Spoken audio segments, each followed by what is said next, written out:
134 சீட்ல விஜய் தாவேக்காவும், நாம் தமிழர் 100 சீட்ல. Amit Shah is still trying whether Seeman can be included in NDA. இத ஒரு சைடுல காங்கிரஸை மிரட்டுறதுக்குன்னு சொல்றாங்க. பட் எனக்கு தெரிஞ்சு அது இல்ல. நேற்றைக்கு திரு கே.சி. வேணுகோபால் போன் செய்து விஜயோடு பேசியதாகவும் தகவல் வந்திருக்கிறது. திமுக தன்னுடைய வீக்னஸை மறைப்பதற்கு போடுற பேட்சப்ஸ். காங்கிரஸ் இந்த நிமிஷத்தில் பிரிஞ்சு போனாலும் கிட்டத்தட்ட 12 எம்எல்ஏக்களை ஆல்ரெடி விலை பேசி செல்வ பெருந்தகை இந்த பக்கம் இழுத்துருவார். கடைசி நிமிஷத்துல விஜய் அவர்கள் இது பிரசாந்த் கிஷோர் மாதிரி நான் இந்த எலெக்ஷன்ல நிக்கலேன்னு சொல்லலாம்.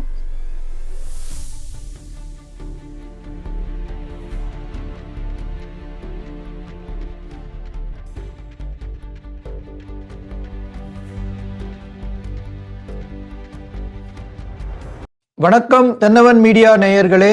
இன்று நம்முடன் தமிழக அரசியலில் பரபரப்பான செய்திகளை நம்முடன் பகிர்வதற்கு நம்முடன் இணைந்திருக்கிறார் திரு தேவப்பிரியா அவர்கள். அவர்களை வரவேற்போம். வணக்கம் சார்.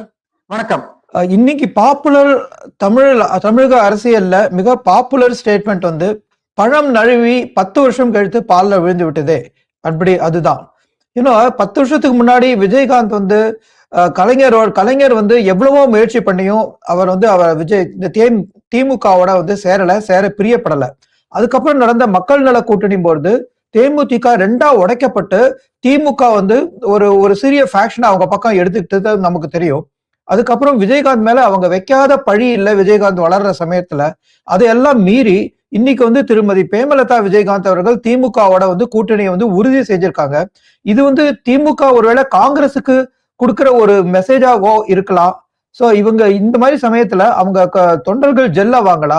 இது தமிழக அரசியல்ல அடுத்து எந்த கட்டத்துக்கு எடுத்துட்டு போகும் நீங்க நினைக்கிறீங்க? இல்ல, ஒண்ணு புரிஞ்சுக்கணும். தேமுதிக கடைசியான தேர்தலில் வாங்கின ஓட்டு 60 சீட்ல நின்று 0.34 less than 0.4% ஓட்டு.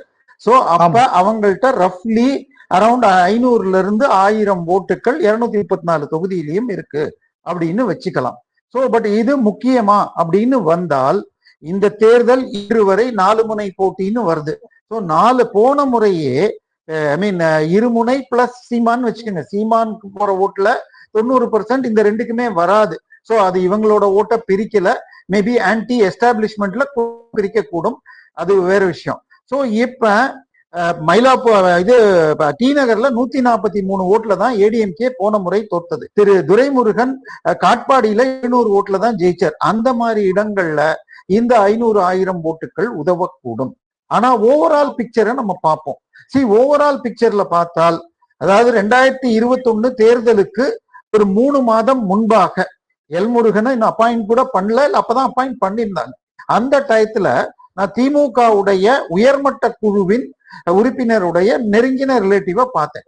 அவர் சொன்னது, நாங்க கொங்கு பெல்ட்ல 80 சீட்டு அதிமுக ஜெயிக்கும், மெட்ராஸ் பெல்ட்ல நாங்க 80 சீட்டு ஜெயிப்போம், திருச்சி மதுரைக்கு அந்த பக்கம் இருக்கிற 80 சீட்ல 50 சீட்டு யார் ஜாஸ்தி ஜெயிக்கிறாங்களோ 50-50க்கு மேல அந்த கூட்டணி பவருக்கு வரும். அதைத்தான் வாங்கணும். பட் அதை உடைச்சது இவருடைய ஓட்டுக்கள், அதாவது அமமுக கட்சியுடைய தினகரன் வாங்கிய ஓட்டுகள். சோ அதனால கிட்டத்தட்ட 50 தொகுதியில 5000 ஓட்டுகளுக்கு கீழே போச்சு. இதை தாண்டி, அதாவது சார் நான் இப்ப ஆக்சுவலா I am making a data analysis for preparation. அதுல பார்த்தா ஜெயலலிதா உடைய சாணக்கியத்தினம்ங்கிறது உச்சத்தை நம்மால் பார்க்க முடிகிறது. அதாவது 2004 பார்லிமெண்ட்ல அவங்க 40க்கும் 40 தோத்தாங்க. அந்த எலெக்ஷன்ல அதாவது அவங்க ஆன்டி கன்வர்ஷன் லா பண்ணியிருந்தாங்க. இவங்களுக்கு கவர்மெண்ட் எம்ப்ளாயீஸை அரெஸ்ட் பண்ணி டிஸ்மிஸ் பண்ணுவேன்லாம் மிரட்டினாங்க டெஸ்மான் சட்டத்துல. அதன் பிறகு வந்த எலெக்ஷன்ல 40க்கும் 40 தோத்தாங்க. பட் நாட் ஓன்லி பார்லிமெண்ட், மொத்தம் 234 அசம்பிளிஸ்ல she won. she was leading in only 1 seat. Even இந்த 24ல கூட 10 சீட் அட்லீஸ்ட் விஜயகாந்த் உடைய மகன் பாஜக சைட்ல பாமகவுடைய ஒய்ஃப் நின்ன இடத்துல எல்லாம் லீட்ல வந்தாங்க, ஒரு 10 சீட். ஆனால் அந்த தடவை அதிமுக 1 சீட். ஆனால் 2006ல அந்த அலையன்ஸ்ல இருந்து சில பார்ட்டிஸை கொண்டு வந்து அவங்க 61 ஜெயிச்சாங்க, அலையன்ஸ் இன்னொரு 13 சீட் ஜெயிச்சாங்க. சோ அவங்க பிளே பண்ணாங்க. 2014 அதாவது 11 எலெக்ஷன்ல she won it with the help of Vijayakanth. அதுக்கப்புறம் அவங்களுக்கு என்ன ஆச்சுன்னா, That is her third term. That is 2000. I mean 91 la she won after the death of Rajiv Gandhi. So win was put under win was put on Rajiv Gandhi's death. 2001 la anti BJP entire anti BJP 2 communist, Congress, Tamil மாநில காங்கிரஸ் எல்லாரையும் ஒண்ணு சேர்த்து ஒரு major alliance. So அவளுடைய ஐ மீன் ஜெயலலிதாவுடைய இது வந்து கம்மி, அலையன்ஸ் உடைய பவர் தான் அதிகம். ஸோ 2011 விஜயகாந்த். ஸோ 14ல மோடியா லேடியா அப்படிங்கிற ஒரு கேம்பெயின் எடுத்து தனியா போனப்ப திமுக காட் ஒன்லி 21%. ஸோ திமுக உடைய லோயஸ்ட் 21, காங்கிரஸ் உடைய லோயஸ்ட் 4.13. சரியா? அதுக்கப்புறம் 2016ல இதையே ரெப்ளிகேட் பண்றதுக்காக என்ன பண்ணாங்கன்னா, she said திமுக யாரையும் இழுத்துறக்கூடாது. So she made a huge budget for it. First பிஎம்கேவை தனியா நீங்க நிக்கணும், உங்களுக்கு ஒரு மேஜர் அமௌண்ட். ஜான் ஆரோக்கியசுவாமி இப்ப தாவேகாவோட இருக்கிற இவரை வச்சுண்டு மாற்றம் முன்னேற்றம் அன்புமணி அப்படின்னு ஒரு கேம்பெயினை கொண்டு போய் but they got only 5.6 votes%. But அதன் பிறகாக வைகோவை அழைச்சு நீ திமுகவுக்கு போக கூடாது, if you bring in Vijayakanth another 500 இப்படின்னு சொல்லி மக்கள் நல கூட்டணி அவங்க பிரிச்சதுனால the difference between ADMK and DMK was less than 0.5%. So 2019ல MP election வந்தப்ப DMK has made a huge capital anti-Modi. அதுல they won 54%. பட் அப்பவே பிரசாந்த் கிஷோர் போன்ற சர்வேக்கள் சொல்லி எடுத்து DMK will not replicate it, நீங்க வேற டெக்னிக் பண்ணணும். ஸோ 21 எலெக்ஷன்ல எப்படி மக்கள் நல கூட்டணி பண்ணாங்களோ அதே மாதிரி கமலஹாசன் வாஸ் brought in. கமலஹாசனுக்கு ஐ மீன் இதுல இருந்து சோனியா சைட்ல இருந்து அவளுடைய ரைட் ஹேண்ட் அந்த இது அக்பர் அவன் வந்து ஒரு 200 கோடி கொடுத்து அனுப்பிச்சான்னு ஒரு மேஜர் பத்திரிகையாளர் போட்ட ட்வீட் இன்னைக்கும் எங்கிட்ட ஸ்கிரீன்ஷாட்ல இருக்கு. அதே மாதிரி திமுக கூட்டணியில உதயசூரியன் சின்னத்துல ஜெயிச்ச பாரிவேந்தர் ஐஜேகே போய் நம்ம கமலஹாசனோட கூட்டணி, அதன் பிறகு சரத்குமாரோடைய ராதிகா அவங்க கட்சி கூட்டணி. இது ஒரு பக்கம், அமமுக ஒரு பக்கம், மீன் சீமான் இவங்க பிரிச்சதுனால ஒரு 2.68% டிஃபரன்ஸ்ல தான் ஜெயிச்சாங்க. So from 56 it came down to 46. இப்போ 24ல it has come down again to 44. That means so whatever they get in parliament அதை விட 7-8% அசம்பிளியில லூஸ் பண்ணுவாங்க DMK. This is what is the track record says. So இப்ப அவங்களுடைய base vote has come down to 37 or 38%. அதுலயும் anti establishment எடுத்தீங்கன்னா it become 34-35. So BJP அப்படியே போன தடவை ஏடிஎம்கே வாங்கினதையும் இதை வாங்கினதையும் சேர்த்தா 41 சொன்னாங்க. நான் அதுல ஒரு 2% இவரை கைட்டி விட்டுருங்க போட்டாலும் 39 or 37. பட் கொஞ்சம் அண்ணாமலைக்காக வந்த ஓட்டு கொஞ்சம் குறையறதுன்னு வச்சா கூட தே ஆர் அண்டர் 37, இவங்க 35. கிட்டத்தட்ட எனக்கு தெரிஞ்சு சாணக்கியாவுடைய ப்ரொஜெக்ஷன் அதுதான் சொல்றது. ஸோ இப்ப ஒரு 2 கேள்வி கேட்கிறாங்க. ஸோ வார் ஆஃப் பெர்செப்ஷன்ல திமுக ஜெயிச்சிடுச்சு, வி ஆர் பவர்ஃபுல்னு காட்டுறதுக்கு எழுதுரு சார். இது வந்து இவங்க லாங் டேர்ம் ஸ்ட்ராட்டஜியை புரிஞ்சுக்காம பேசுறாங்க. உங்களுக்கு வேணும்னு சொன்னால் கேனன் டேபிளுடைய கண்டினியூஷன் உங்களுக்கு ப்ராடிகல் டாட்டர்னு சொல்லி இவர் எழுதுனது ஜெஃப்ரி ஆர்ச்சர். அதுல வந்து பேங்க் டேக் ஓவரை ட்ரை பண்ணுவாங்க. அப்ப அதர்ஸ் இவங்க வந்து 51% பர்ச்சேஸ் பண்றேன்னு சொல்லி அனௌன்ஸ் பண்ண உடனே தே காட் க்ளோஸ் டு 45%. மீதி இருக்கிற 6% எங்க இருக்குன்னு தேடிட்டு இருப்பாங்க. அப்ப பேங்க் சைட்ல என்ன இருக்குன்னு இவங்க கணக்கு போட்டா 43 தான் வருது. அவன் வாங்கிட்டானாங்கிறப்ப திடீர்னு ஒரு அட்வர்டைஸ்மெண்ட் விடுவான், we are going to sell some 10% shares to a trusted by employees அப்படின்னு. அப்ப லாயரை போய் கேட்டப்ப இதுக்கு ஸ்டே வாங்கு அப்படின்னப்ப பட் மிச்சம் வச்சிருக்கானான்னு கேட்டா இல்ல, அவன் வச்சிருந்தா இந்த மாதிரி ஒரு டெக்னிக்க பண்ண மாட்டான். So he is doing it, which means it's not there. நீ ஸ்ட்ரைட்டா ட்ரை பண்ணா கிடைக்குமா, he wins, that the story goes. So இப்ப 5000 ரூபாய் கொடுத்ததாக இருக்கட்டும், இன்னைக்கு தேமுதிக கூப்பிட்டு பேசி கொடுத்ததாக இருக்கட்டும், இது திமுக கவர்மெண்ட் எடுத்துள்ள எல்லா சர்வேஸ்லயும் they are under the losing edge என்பது தெரிஞ்ச உடனே ஒரு நாட்டையா ட்ரை பண்றது. இது நாட்டை ட்ரை பண்றாங்களா இல்ல நீங்க நம்மளாம் வந்து திருச்சி சைடுல என்னன்னா இந்த பித்தளை பாத்திரம் வச்சிருப்பா, சின்ன ஓட்டை விழுந்தா புளிய வச்சு அடப்பா, அது மாதிரி எதையோ ட்ரை பண்றாரே தவிர இது பெரிய பெனிஃபிட் கொடுக்காது. 500 ஓட்டு வாங்குறது எந்த விதத்திலையும் ஹெல்ப் பண்ணாது. பட் இத வந்து ஒரு சைடுல காங்கிரஸை மிரட்டுறதுக்குன்னு சொல்றாங்க. பட் எனக்கு தெரிஞ்சு அது இல்ல. இந்த முறை இது திமுக 150 சீட்ல நின்னா போரும் என்ற ஒரு பாலிசிக்கு வந்துட்டோம். போன முறை 6 சீட்டு பெற்ற விசிகா 2 கம்யூனிஸ்டுக்கும் 8 சீட் என்றும், கமலஹாசனுக்கு 2 to 3 சீட்டு, அதுக்கப்புறம் அந்த பண்ருட்டி இது கடலூரை சேர்ந்த அந்த வாழ்வுரிமை கட்சி அவருக்கு 2 சீட்னு சொல்லிட்டு இருக்காங்க அப்படின்னு சொல்லி வருது. சோ அந்த கொடுக்க முடியும். காங்கிரஸுக்கு 35 to 40 பிளஸ் 2 ராஜ்யசபா, ஒன்னு வரப்போற மார்ச் 16, இன்னொன்னு 27ல வென் ப. சிதம்பரம் ரிட்டையர்ஸ் அப்படின்னு பேசியிருக்காங்க. சோ இதுதான் சொல்லப்படுகிறது. இதை தவிர வாரிய post 20% of mayor and corporation இதெல்லாம் ரைட்டிங்ல கொடுக்கணும்னு கேக்குறாங்க. பட் ரைட்டிங்ல கொடுக்கறதுக்கு தயங்குறாங்க. பட் இதெல்லாம் கொடுத்தாலும் ஆட்சியில் உரிமைங்கிறத ரைட்டிங்ல கொடுக்க மாட்டோம் அப்படின்னு இருக்காங்க. பட் ஸ்டில் இது மூலமா காங்கிரஸை மிரட்ட முடியும்னு சொன்னால், சரி, Congress has nothing to lose on it. எப்படி 24 எலெக்ஷன்ஸ்ல அவர் தலையிலேயே மண்ணை போட்டுன்றது மாதிரி அதிமுக போய் தனியா நின்று அது அண்ணாமலை பேர்ல போட்டாலும் 99% reason was Edappadi taking a decision thinking that ராகுல் காந்தி வில் கம். சோ இந்த முறை இன்னமும் விஜயோடு நேற்றைக்கு கூட இவர் போன் பண்ணி பேசியதாக நியூஸ் வருகிறது. கே.சி. வேணுகோபால் ஒரு பக்கம் பிரஸ்ல நாங்க டிஎம்கே கூட தான் கண்டினியூ பண்றோம், எங்களுக்கு இது பவர் ஷேரிங் வேண்டாம் என்பதாக பேசிட்டு அவங்க கமிட்டி ஃபார்ம் பண்ணா பேசுவோம்னு சொல்லிட்டு கொடுத்தது. கிட்டத்தட்ட ராகுல் Gandhi has also reconciled joining DMK அப்படிங்கிற மாதிரி ஒரு தோற்றம் கொடுத்தாலும், நேற்றைக்கு திரு கே.சி. வேணுகோபால் போன் செய்து விஜயோடு பேசியதாகவும் தகவல் வந்திருக்கிறது. ஸோ விஜய் ஆப்ஷன்ஸ் வச்சுட்டு இருக்காங்க. ஸோ இன்னைக்கு வந்திருக்கிறது இவருடைய ஆப்ஷன்ல 2 ப்ராப்ளம். அவங்க 2006ல 8% வாங்கினாங்க, 2009ல 10 பாயிண்ட் சம்திங் வாங்கினாங்க. But captain himself spend all is personal money. எனக்கு தெரிஞ்சு 11 எலெக்ஷனுக்கு முன்னாடி பணம் வேணும்னு சொல்லிட்டு நார்த் மெட்ராஸ்ல மாதவரம் சைட்ல இருந்த சில மேஜர் ப்ராப்பர்ட்டிஸை வித்தார். அதுக்கப்புறமா அலையன்ஸ் மேஜரா செலவு பண்ணல. ஸோ 14 எலெக்ஷன்ஸ்ல மோடியை செலக்ட் பண்றதுக்காக போத் கேப்டன் அண்ட் பிரேமலதா 2 பேரும் travelled entire breadth and depth. But BJP alliance got 2 seats, but அவங்க ஒரு சீட்டை கூட ஜெயிக்கல. பொன்னாரும் திரு அன்புமணியும் ஜெயிச்சாங்க 2014ல. சோ 2016ல இனிமே பணம் பண்றதுக்கு தான் வைகோ ஸ்டைல்ல போறது, யாரு அதிகமா ஏலம் போடுறாங்களோ அவங்களுக்கு போறது அப்படிங்கிற ஒரு டிசிஷனை எடுத்துட்டு மக்கள் நல கூட்டணிக்கு போனாங்க.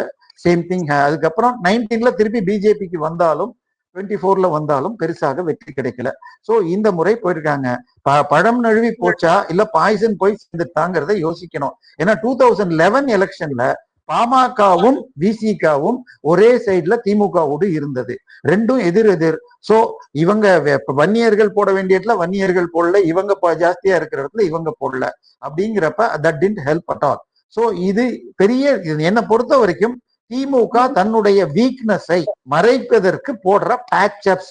இது வின்னிங் ஸ்டைல்னு சொல்றதெல்லாம் நம்ம எட்டப்பன் மீடியாக்கள் திமுகக்காக பேசுறதாக இருக்கலாம். அப்படி ஒரு தைரியம் இருந்தால் இன்னைக்கு அடி பிடிச்சி ராஜ்யசபா சீட்டு தரேன் அப்படின்னு சொல்லி பணங்களை விட்டுருங்க. திமுகக்கு 200 கோடியோ 2000 கோடியோ இன்னைக்கு ஒண்ணுமே இல்லைங்கிற மாதிரி போயிட்டு இருக்கு. தி வே தே டூ இட். சோ ஏற்கனவே அவங்க ஆண்டாளர் கல்லூரிய 150 கோடிக்கோ என்னமோ இந்த கிட்னி திருட்டு புகழ் தனலட்சுமி ஸ்ரீனிவாசனுக்கு வித்திருந்தாங்க.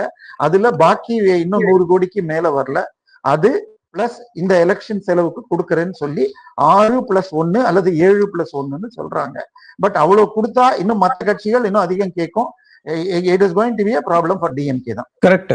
சோ நீங்க பெர்செப்ஷன் கேம்ல அவங்க ஒரு நாளைக்கு 2 நாளைக்கு இல்லாட்டி ஒரு வாரத்துல அவங்க ஜெயிச்சதா காமிச்சாலும், இங்க எடப்பாடி நம்ம என்டிஏ சைட எடுத்துக்கிட்டான்னா எடப்பாடி இதை கோட்டை விட்டாரா? அவங்க தேமுதிகவை தக்க வச்சிருக்கணுமா? ஏன்னா அவர் ராஜ்யசபா சீட் கொடுக்கறதா போன பாராளுமன்ற எலெக்ஷன்ல சொன்னதா பிரேமலதா பேப்பரே காமிச்சாங்க. எடப்பாடி தக்க வச்சிருக்க வேண்டாமா? அவங்க ஒரு எந்ததான் இருந்தாலும் 1% 1.5% இருந்தாலும் அதை அவங்க கோட்டை விட்டுருக்கலாமா?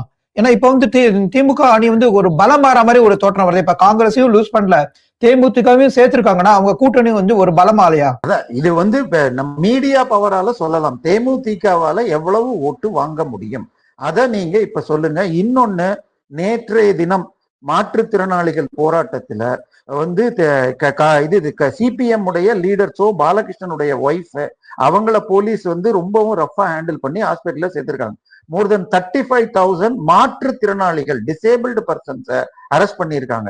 டீச்சர்ஸை அரெஸ்ட் பண்ணி இந்த மாசம் சம்பளம் கொடுக்கல, போன மாசம் ஃபுல்லா ஸ்ட்ரைக்ல இருந்தீங்கன்னு சொல்லிட்டு. So section of government employees nurses, transport employees, doctors, இப்படி ஒரு செக்ஷனா சேர்ந்துட்டே போறப்ப இது வந்து அதே போல ஈவன் ஓல்டு பென்ஷன் கொடுக்கறேன்னு சொல்லிட்டு மோடியுடைய அந்த நியூ பென்ஷன் ஸ்கீமை மாத்திட்டு அதே ஸ்கீமை வேற பேர் சொல்லியிருக்காரு. பட் கான்ட்ரிபியூஷன் மாறல. At the end of the day what you are going to give is from your contribution. But சில தவறான கால்குலேஷன்ஸை நம்ம ஃப்ரெண்ட்ஸே சில பேர் போட்டாங்க. அதாவது நீங்க போடுற 10% வட்டி போட்டாலே வந்துரும். ப்ராப்ளம் என்னன்னு சொன்னால், அதாவது பத்ரி சேஷாத்ரியும் பண்ணார், இன்னொரு ஆடிட்டர் நம்ம ஃப்ரெண்டும் பண்ணார். ஆனால் உங்க சேலரி டேக் ஹோம் 50,000 சேலரின்னா அதுல பேசிக் பிளஸ் டிஏ மட்டும்தான், அதுக்கு மட்டும்தான் கண்ட்ரிபியூஷன் இருக்கும்.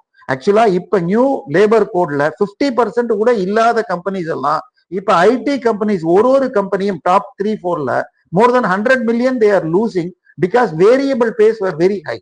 So in the labor code la your 50% of your salary take home should be from basic per DA-ங்கற. அப்ப 50,000 ரூபாய் சம்பளம் இருக்கிறவன் 5,000 ரூபாய் கட்டறான், அவனுக்கு வருஷத்துக்கு 2% போட்டா இது இந்த வட்டியே ஜாஸ்தி வரும்னு போட்ட கல்குலேஷன் தப்பு. அவங்களுடைய பேசிக் பிளஸ் டிஏ 25,000 தான் வரும். சோ ஈவன் 50% வச்சிருந்தா 50% இல்லைன்னு சொல்லிட்டு இன்ஃபோசிஸ், ஹெச்சிஎல், விப்ரோ 4 பேருமே கிட்டத்தட்ட 100 மில்லியனுக்கு மேல இதுக்காக லேபர் கோடுக்காக செலவு பண்ண வேண்டி வரும்னு சொல்லியிருக்காங்க. சோ இது எல்லாமே தெளிவாக இன்னைக்கு மாறி போயிட்டு இருக்கு. அடுத்தது சட்டம் ஒழுங்கு இதெல்லாம் இருக்கு.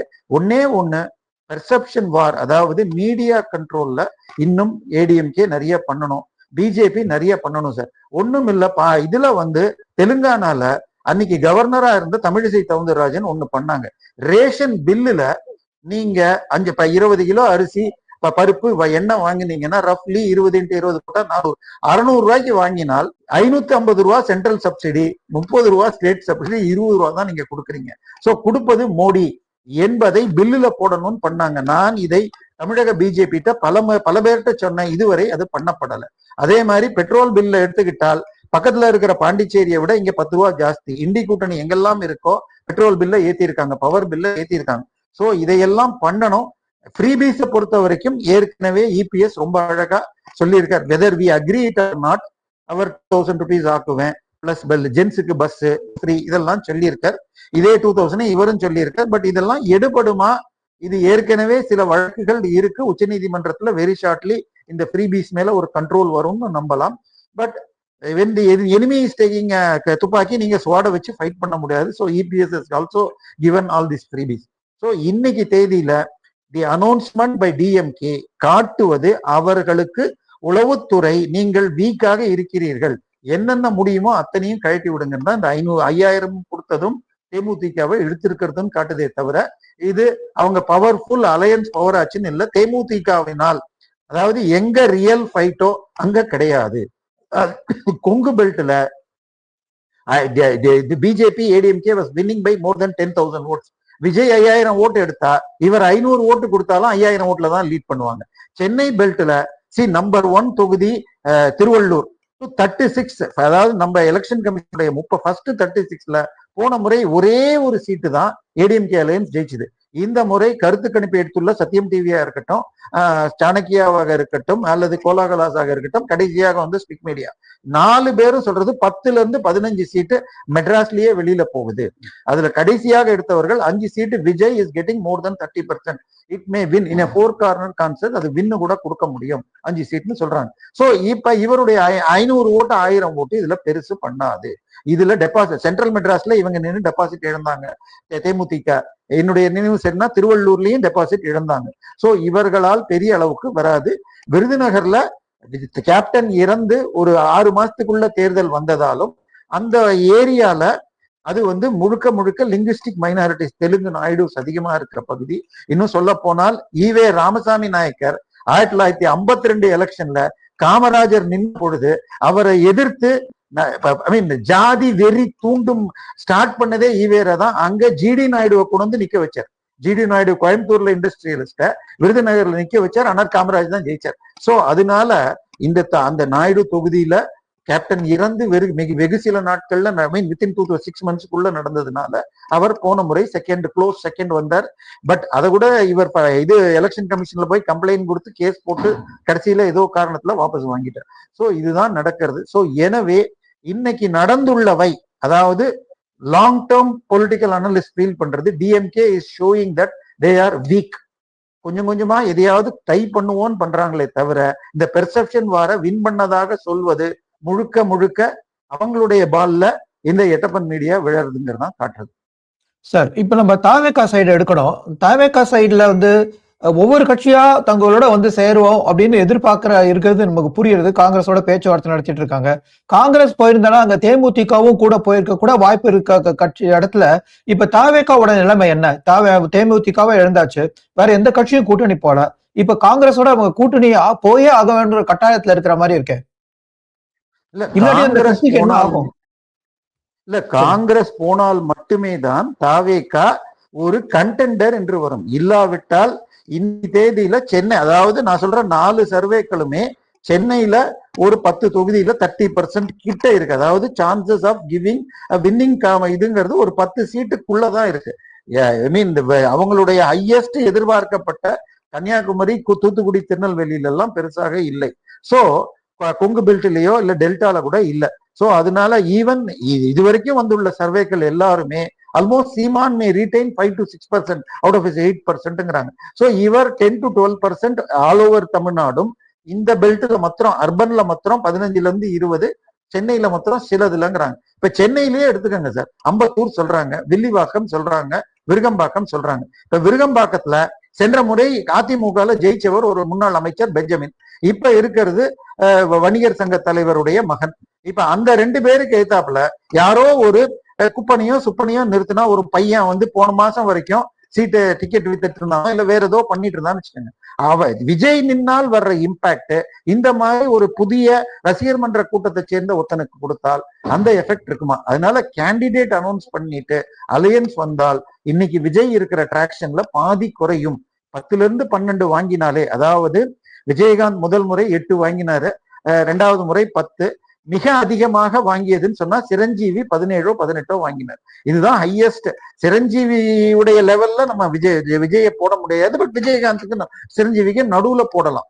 சோ அது வாங்க முடியுமா என்பது பார்க்கணும். என்னை பொறுத்த வரைக்கும் காங்கிரஸ் போயிருந்தால், விஜயோடு சென்றிருந்தால், அப்ப மைனாரிட்டி ஓட்ஸ் மொத்தமாக போயிருந்தால், அதாவது அலையன்ஸ்ல 1 1 2ன்னு சொல்ல வேணா, 1 பக்கத்துல 1 எழுதினா 11 சோ அந்த மாதிரி ஒரு ஸ்டேஜ்ல மைனாரிட்டி ஓட்ஸ் ஒரு 10% முஸ்லிம் பிளஸ் கிறிஸ்டியன் மொத்தமாக வந்திருந்தால் கிட்டத்தட்ட 25 வரைக்கும் போயிருக்கலாம். 15 இருந்து ஐ மீன் இன்கிரிமெண்டல் ஃபேக்டர்ல அப்ப வின்னிங் சான்சஸ் இருந்திருக்கும்.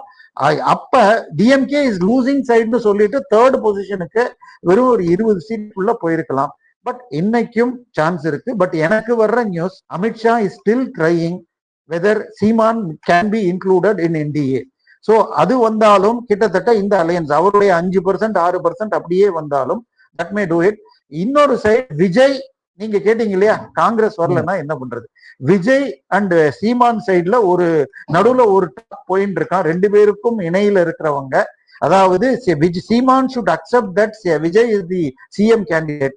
அதை ஏத்துன்னு சொல்லிட்டா இவரை வந்து சீமானை டெப்டி சிஎம்னு சொல்லிட்டு 134 சீட்ல விஜய் தாவேக்காவும், நாம் தமிழர் வந்து 100 சீட்ல அப்படின்னு ஒரு இது கொடுத்திருக்கிறதாகவும், பட் சான்சஸ் வெரி லிட்டில் அப்படின்னு சொல்றாங்க. பட் எல்லாமே அடுத்த 4 நாள்ல தெரியும். ஏன்னா விஜய் சீமான் இந்த பக்கம் வரணும் இல்ல வர வேண்டும்ங்கிறதுக்காகத்தான் RSS உடைய விஜில் அமைப்புல பாரதியை பத்தி பேசுறதுக்கும் ஒரு சான்ஸ் கொடுத்தாங்க, ஒரு சின்ன லூப் ஹோல் இருக்கட்டும் சொல்லிட்டு. So I think there is still chances. ஏன்னா எல்லாரும் ஒண்ணு சொல்லிடலாம், இந்த தமிழர் விரோத திமுக தோற்கடிக்க வேண்டும். ஏன்னா நீங்க ரூரல்ல போக போக திருக்கழுக்குன்றத்துல ஏத்த விடல, முத்தமிழ் முருகனுக்கு ஹைகோர்ட் சொன்னப்புறமும் ஏத்த விடலங்கிறது எஃபெக்ட் இருக்கு. மோடி அவர்கள் 21 மார்ச் அன்னைக்கு மதுரைக்கு வரார். அவருடைய இட்னரியில திருப்பரங்குன்றம் போறதாவும் சொல்லப்படுகிறது. பட் எனக்கு தெரிஞ்சு போலீஸ் செக்யூரிட்டி கிளியரன்ஸ் வந்துட்டான்னு தெரியல.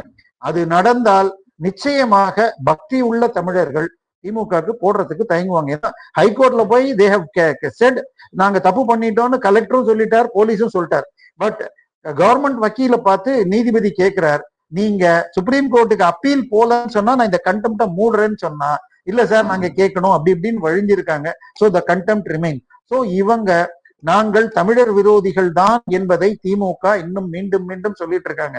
காங்கிரஸுக்கு இந்த அளவுக்கு குடைச்சல் கொடுக்கறது, இனிமே அந்த ஓட்லாம் வருமா? அதாவது நீங்க இன்னொன்னு என்ன பார்க்கணும்னா, எப்பெல்லாம் அலையன்ஸ் ட்ரெயின் ஆறதோ அப்ப ஓட் டிரான்ஸ்பர் நடக்காது. சோ இன்னைக்கு திமுகல உங்களுக்கு சிபிஎம் நிக்காத இடத்துல சிபிஎம் ஓட்டர்ஸ் போடுவாங்களா? விசிக நிக்காத இடத்துல திமுக ஓட்டர்ஸ் போடுவாங்களா? அவங்க கட்சி கொடி ஏத்த விடல, அவங்க கட்சி இது பண்ணல அப்படின்னு விசிக தலைவர் எவ்வளவு பேசியிருக்கார். நாங்குநேரி இதெல்லாம் நம்ம சொல்லிட்டே போனோம்னா வேங்கை வயல் இந்த மாதிரி எத்தனை இன்சிடென்ட். அதே மாதிரி சாம்சங் தொழிலாளர்ல இருந்து எத்தனை இன்னைக்கு நேத்தைக்கு முன்னாள் தலைவருடைய மனைவி வரைக்கும் போயிட்டு இருக்கு. சோ ஓட் டிரான்ஸ்பர்ங்கிறது கண்டிப்பாக இந்த முறை நடக்காது. இதையெல்லாம் தாண்டி கரண்ட் பில்லு, பால் விலை ஏற்றம், இது மாதிரி ஒரு வீட்டுக்கும் அஃபெக்ட் ஆயிருக்கு. நாங்க 1000 ரூபாய் கொடுத்தோம்னு சொன்னா 2000 ரூபாய் பிடிங்கிருக்கீங்க கரண்ட் பில்லுல மாத்திரம். சோ இது எல்லாம் பாக்குறப்ப ஆன்டி எஸ்டாப்ளிஷ்மெண்ட் இருக்கு. பட் இதை ஒன்றிணைத்து கொண்டு போக வேண்டிய வேலை இபிஎஸ்க்கு இருக்கு. பட் நம்ம இபிஎஸ்ஐ விட அமித்ஷாவை தான் நம்பணும். அதுதான் நம்ம இது. இன்னொன்னு பிரச்சாரமும் இப்ப வர நெக்ஸ்ட் 10 நாள்ல 3 இடத்துல பிரதமர் வந்து கலந்து பிரச்சாரம் செய்ய போறாரு. ஆமா, 1ஆம் தேதி, வேலூர்ல, அப்புறம் திருச்சியில, அப்படியே 3 இடத்துல இருக்கு. சோ இதுல ஒரு எதிர்பார்ப்பு வருமா? இப்ப டிஎம்கேக்கு இருக்கிற ஒரு பெர்செப்ஷன் கேம அவங்க வின் பண்ணதுக்கு என்ன முயற்சி எடுக்க போறாங்க? டிஎம்கே அவங்க மாநாடுகள்னு போடுறாங்க. பட் அந்த மாநாடுகள்ல கூட்டம் எப்படி கூட்டப்படுகிறது, சேர்ல வைக்கிற கிஃப்ட் ஹேம்பர் எல்லாமே காசையும் கொடுத்துட்டு அப்ப கூட ஃபில்அப் பண்ண முடியலன்னு தெரியுது. பட் நடிகர்கள் யூஸ் ஆகும்னு சொல்லிட்டு தான் இப்போ விஜயகாந்த் மகன் போன்ற, அது தவிர சத்யராஜுடைய மகளுக்கு சீட்டுங்கிறாங்க. கமலஹாசன் வில் பி கேம்பிங், இது என்டையர் தமிழ்நாடு.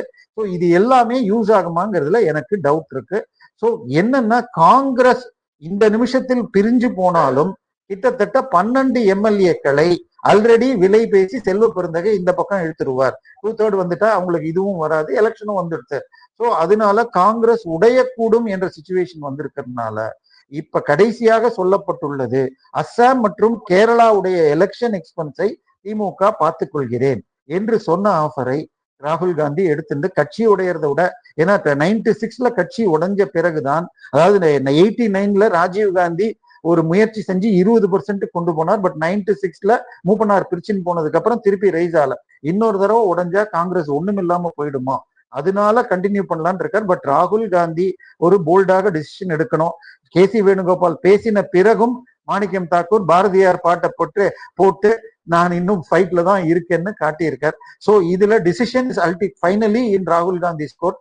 பட் இந்த நிமிடம் வரை திமுக வீக்காக இருக்கிறது என்பதைத்தான், அந்த 5000 ரூபாக இருக்கட்டும், இன்னைக்கு இவரை கூப்பிட்டு இதுல பண்ணதாக இருக்கட்டும், இன்னொன்னு லிங்குவிஸ்டிக் மைனாரிட்டிஸை டார்கெட் பண்றாங்களா? ஏன்னா கம்மா நாயுடு மீட்டிங்னு போன வாரம் போட்டு பாக்யராஜ் எல்லாம் வச்சு பேசியிருக்காங்க. அதுக்கு முன்னாடி கவுண்டர் ஓட்டுன்னு ஒண்ணு போட்டாங்க. இப்போ இவங்களும் நாயுடுஸ் தான். சோ இது ஒரு பக்கம் ரிலீஜியஸ் மைனாரிட்டிஸ், இன்னொரு பக்கம் லிங்குவிஸ்டிக் மைனாரிட்டிஸ், கேஸ்ட் ஃபேக்டரை வச்சு இந்த மாதிரி பிளே பண்றாங்க. இது 2001ல எல்லா கட்சியும் அந்த பக்கம் போச்சுன்னு ஒண்ணு பெரிய பெரிய பணக்காரங்களை வச்சு ஜாதி கட்சிகளா அப்பதான் உருவாக்குனாங்க. ஏசி சண்முகம், பாரிவேந்தர், அது கிளிக் ஆகல. சோ கிட்டத்தட்ட அந்த சிச்சுவேஷனுக்கு போறாங்களா? பட் இன்னைக்கு தேவை கிளீனா ஸ்ட்ராட்டஜி பிளான் பண்ணிட்டு மீடியாவை எடுக்கணும். இன்னைக்கு எந்த யூடியூப் சேனல்ல திறந்தாலும் பெய்டு அட்வர்டைஸ்மெண்டாக வருவது ஸ்டாலின் தான் வருது. அதையெல்லாம் உடைக்கிறதுக்கு இன்னும் பிளான் பண்ணணும். பட் அது ரொம்பவும் அதுவா போய் பல பேர் அதை சுழிக்கிற அளவுக்கும், முகம் சுழிக்கிற அளவுக்கும் போயிடுது. பட் அது எப்படிங்கிறத பார்க்கணும். சார், இப்ப பிப்ரவரி 24ஆம் தேதி ஜெயலலிதா அவர்களுடைய பிறந்த நாள் வரப்போறது. அந்த நேரத்துல எடப்பாடியார் தன்னுடைய முதல் கட்ட தொகுதிகளையும் வேட்பாளர்களும் அறிவிப்பார் அப்படின்னு ஒரு தகவல் பரவுது. அந்த தகவலை பத்தி உங்களுக்கு என்ன தெரியும்? யாரெல்லாம் இந்த முதல் கட்ட வேட்பாளர்கள் இடம்பெறுவாங்க? அதாவது இப்போதைக்கு என்ன சீட்டு எல்லாருமே இன்னும் எதுவும் முடிவு பண்ணதாக தெரியல. பட் அவர்களுக்கு ஒரு ஸ்டார்ட் தேவைங்கிறதுனால முக்கியமான, அதாவது கொங்கு பெல்ட்ல முக்கியமான அமைச்சர்கள், இதுல இங்க மெட்ராஸ்ல ஜெயக்குமார் போன்ற ட்ரெடிஷனல் வின்னர் சீட்ஸை மாத்திரம் சொல்லுவாங்கன்னு நான் எதிர்பார்க்கிறேன். ஒரு 30-40 எடப்பாடி, திரு வேலுமணி, அந்த மாதிரி ட்ரெடிஷனல் சீட்ஸ் மாத்திரம் சொல்லுவாங்கன்னு தான் நான் எதிர்பார்க்கிறேன். ஏன்னா பிஃபோர் ஃபர்ஸ்ட், அதாவது மோடி வருவதற்கு முன்பாக எல்லா கட்சிக்கும் எவ்வளவு சீட்ஸ் அப்படிங்கறது அஷூர் ஆனும் சொல்லியிருக்காங்க. ஸோ இன்னைக்கு தேமுதிக அங்க போனதுனால விசிக வெளியில போகலாம். அதாவது காங்கிரஸ் போனா விசிகாவும் போகும் என்று எதிர்பார்க்கப்படுகிறது. பட் விசிக போகலங்கிற பட்சத்துல ராம்தாஸ் இங்க வந்தாகணும். ராம்தாஸ் உடைய கிட்ட இருக்கிற ஒரு ரைட் ஹேண்ட் எம்எல்ஏ முந்தாநேத்திக்கு இபிஎஸ் பார்த்திருக்காரு. பட் சீட்டு ஜாஸ்தி கொடுக்க கூடாதுங்கிறதுக்காக ரொம்பவும் என்டர்டெயின் பண்ண மாதிரி பேசியிருக்காங்க. 3 to 4 சீட்ஸ் அந்த மாதிரி வந்தால் அவங்களும் ஒத்துக்கொள்ளக்கூடும். ஸோ எந்த சிம்பல்ல நிற்பாங்க அதெல்லாம் இதாகும். ஸோ சீட் ஷேரிங்க பிஃபோர் ஃபர்ஸ்ட், அதாவது மதுரையில் மோடி வரும் பொழுது சீட் ஷேரிங் ஃபில்அப் பண்ணிட்டு எல்லா கட்சிகளும் முடிஞ்சிருக்கணும். ஏன்னா ரஃப்லி around 5th to 10th of மார்ச்சுக்குள்ள எலெக்ஷன் மேபி அனௌன்ஸ்டு, அதுக்குள்ள பண்ணிடலான்னு இருக்கிறதுனால இந்த 24th அவங்களுக்கு ஒரு நல்ல நாள். ஜெயலலிதாவை ஞாபகப்படுத்தி புரட்சி தலைவி அம்மான்னு சொல்லிட்டு அன்னைக்கு ஒரு 25-30 சீட்ஸ் ட்ரெடிஷனல் கடந்த 4 தடவையா ஜெயிக்கிற சீட்ஸை மாத்திரம் அனௌன்ஸ் பண்ணுவாங்கன்னு நான் எதிர்பார்க்கிறேன். சோ தனித்து விடப்படுற நிலைமையில தாவேகா ஒருவேளை என்டிஏ ஃபோல்டுக்குள்ள வரதுக்கு வாய்ப்பு இருக்கா? இல்ல, எனக்கு என்னுடைய டவுட் கடைசி நிமிஷத்துல விஜய் அவர்கள் பிரசாந்த் கிஷோர் மாதிரி நான் இந்த எலெக்ஷன்ல நிக்கலேன்னு சொல்லலாம். இல்லை என்று சொன்னால் இந்த தடவை நம்ம ரெடி இல்லை, இந்த படம் ரிலீஸ் இந்த ப்ராப்ளம் எல்லாம் வந்ததுனால அடுத்த தடவைன்னு போஸ்ட்போன் பண்றதுக்கு கூட வாய்ப்பு இருக்கிறது.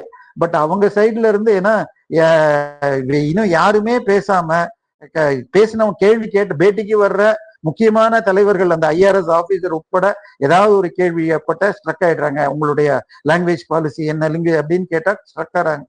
எனக்கு தெரிஞ்சு இந்த முறை அவர்கள் போட்டியிட்டால், அதுவும் தனியாக போட்டியிட்டால் 15% ஆவரேஜ் கூட தாண்டது கஷ்டம். 15 என்னை பொறுத்த வரைக்கும் 10 to 12 தான் நிற்பாங்க.